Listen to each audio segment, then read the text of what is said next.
बहुत बदलत रहेला। तू बदल जब तो प्रॉब्लम हो जाएगी ना जी। ना जी हनी बाबू देख रही हैं यही देख बाबू मत बदलिए। चांद के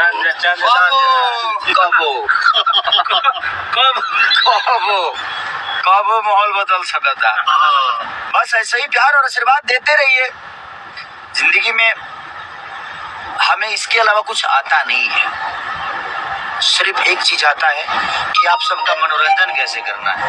बस उसी पे हमेशा कोशिश हम सब पूरी हमारी टीम हमारी पूरी जो भी हमें प्यार करने वाले जो मेरे भाई हैं खेसारी आर्मी ग्रुप है जो कि जितने भी भाई मुझे फॉलो करते हैं मुझे प्यार करते हैं जितने भी यूट्यूबर भाई जो मुझे प्यार करते हैं सब लोगों को दिल से धन्यवाद कि आप लोगों ने आज का गाना एकदम गर्दा छोड़ा दिया। लाइक और कमेंट का तो धजिया उड़ा दिया आपने तो अच्छी है क्योंकि अब सोचा जवान आदमी 3-4 साल से गावले छोड़ दे आदमी रला ठीक बा परेशान रहा कोनो बात ना लेकिन रउआ सबके प्यार आशीर्वाद जिंदा रखले रहा हमके और जिंदा रखी भी।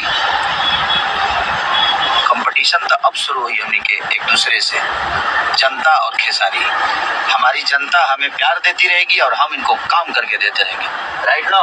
एक बार गाना बजाओ यार। कबो बाबू